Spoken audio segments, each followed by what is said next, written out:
Polka, pro football history will note that the 1970s was a decade dominated by the Steelers. There are many ingredients in the Steelers' formula for success, most notably their quiet coach, Chuck Noll.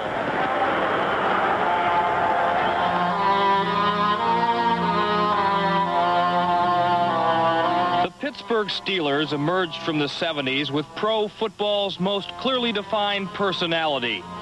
They were the men in black, the intimidators. They rose above the elements and their opponents to take the NFL by storm. The Pittsburgh Steelers ran roughshod through the decade and along the way earned the title World Champions.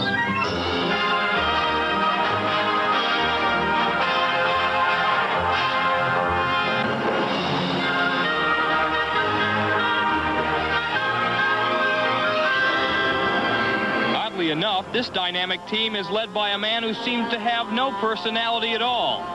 Somber Chuck Noll took over a team in 1969 which had not won a division title in 40 years and led them to 3 Super Bowl victories. Yet he remains a faceless enigma to all but his closest associates.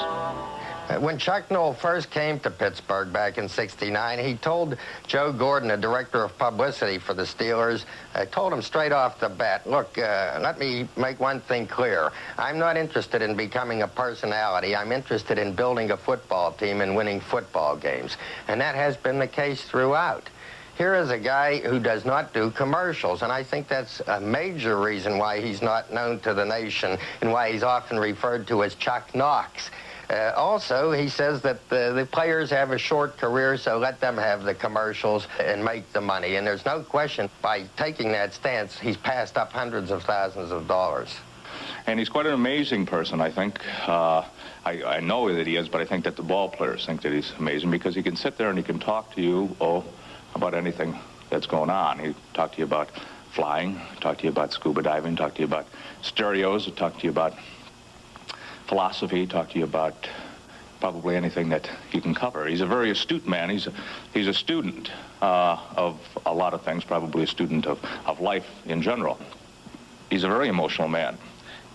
Most people don't see that because he can control it very quickly, and by the time that the cameras pan the sideline, he's under control, and so the viewing audience really doesn't see it. In 1974, Oakland and Miami were in a playoff game which Oakland won, and there was a lot of talk from Johnny Madden and various people that the Super Bowl would be anticlimactic because of this great game that was played between Miami and Oakland. And we'd just beaten Buffalo and we were getting ready to go out to Oakland, and Chuck came in and says, those guys think they played in a Super Bowl. And Chuck's mouth is only about that wide when he's serious, and it's turned down at both corners, and his eyes are just slits, you know. And he says, those guys that think they played the Super Bowl, we're going to show them on Sunday they haven't played in the Super Bowl. Joe Green jumped up and yelled, and the fire went through that team. And from that point on, the Pittsburgh Steelers, I think, became the team of the decade. And I can almost point to that very instant, that was the time that the Pittsburgh Steelers developed the confidence themselves that has carried on through till 1980. Chuck Noll is thought to be very distant with his players. I'm not sure how true that is. For example, just 2 nights before Christmas this year, Terry Bradshaw and his wife, and Lynn Swan and his wife, and Moon Mullins and his fiancée went out Christmas caroling and showed up at Chuck Noll's front door. They sang him Christmas carols.